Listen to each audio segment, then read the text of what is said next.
My picture frame was going to be approximately 20 inches by 16 inches outside diameter.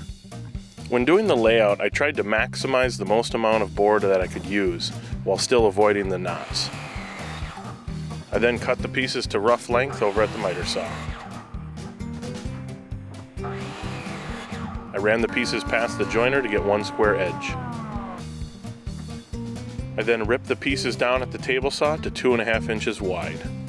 This particular frame I wanted to have some walnut inlays, one of which would be the kerf of the blade about 1/8 inch wide, the other being approximately 1/4 inches wide. So I set the table saw blade to cut a little bit less than 1/4 inch deep. Here's my test piece I cut.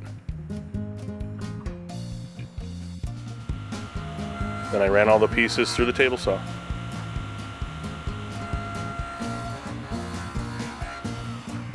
Here are the grooves cut for the walnut inlays. I ripped the walnut to a little bit thicker than each of the grooves.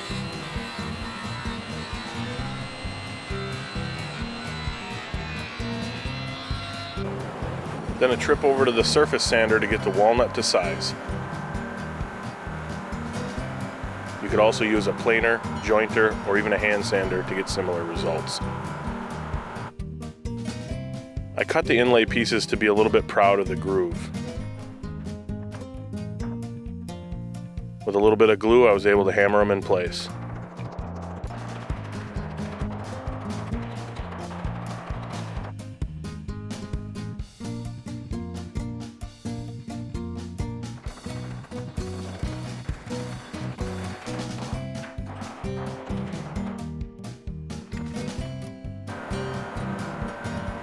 Then back over to the surface sander to make the inlays flush with the surface of the maple.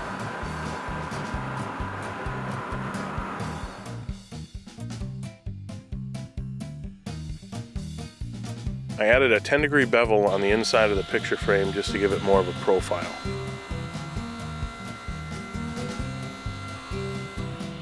Then you can cut the groove to accept the glass. In this case, I went 1/2 inch by 1/2 inch. I'm fortunate enough right now to be working at the theater, so I have access to all their nicer tools, but there wasn't a miter sled to be found. So I cut all the angles over at the miter saw. They didn't turn out too bad.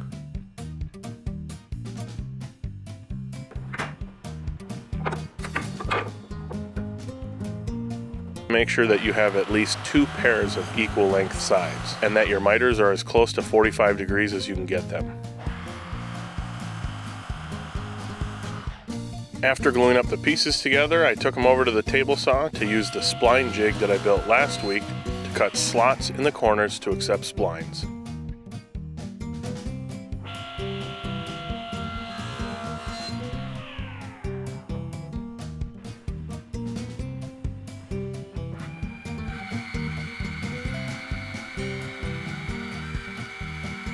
I then had to resaw some walnut and take them over to the surface sander to get them down to the thickness of the grooves for the splines.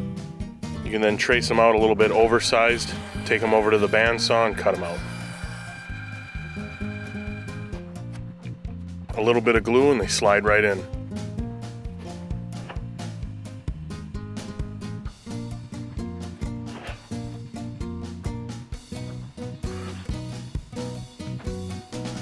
You can take off most of the bulk material over at a disc sander or belt sander.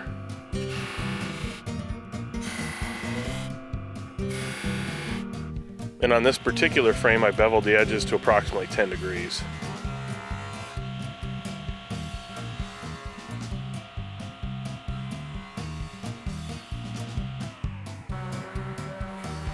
After a little bit of sanding, here's what I had.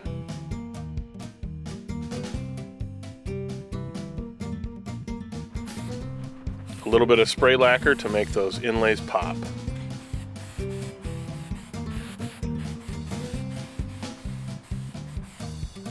A picture of the inlays and spline. With the picture frame almost done, I just needed some artwork to put in it. I headed down to our local college and got some pictures of a church that I thought would look nice in the frame.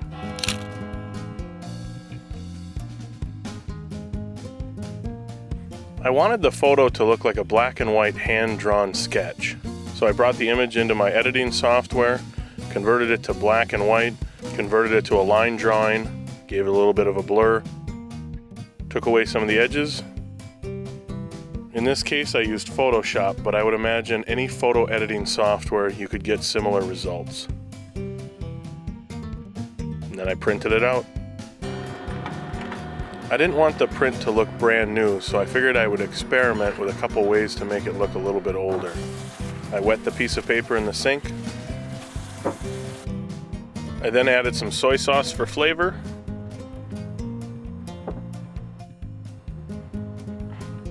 Wrinkled it up for texture. I then let it dry and it was ready to be served.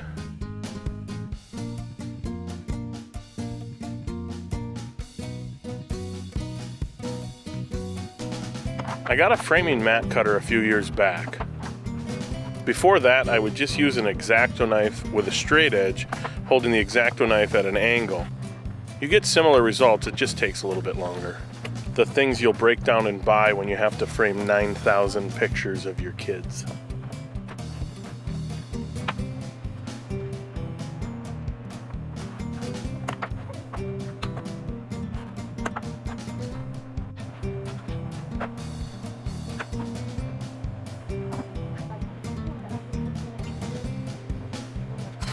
Just tape one edge of the artwork in place and you should be all set.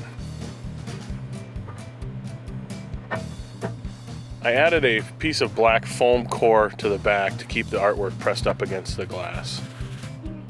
The yellow tool in my hand that looks like a staple gun is a framing point setter. It puts little metal points to hold the foam board and the artwork and the glass in place. If you don't have one of these, finish nails work well, or you can even use glazing points and push them in with a putty knife. I then applied some double-sided tape to the back so that I could put craft paper on the back to make it look a little bit better, but then also keep the dust out. If you notice, on one side I added a lot more tape in two key locations. That's what's going to make this frame a little bit more unique from your average everyday frame.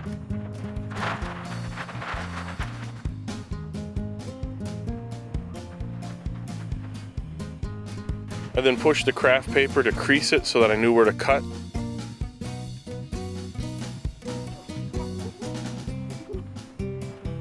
Then I just used my thumb as a guide with the knife to give me an even reveal.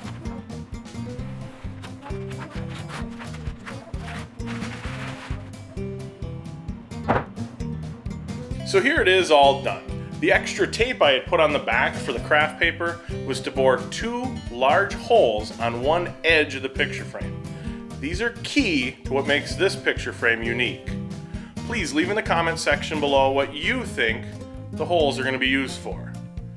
On next week's video, I'll show you exactly what I had in mind.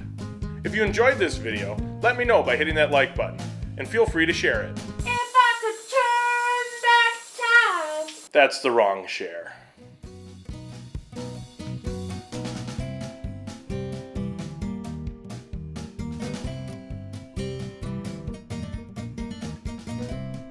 There you go. So obviously you're liking it.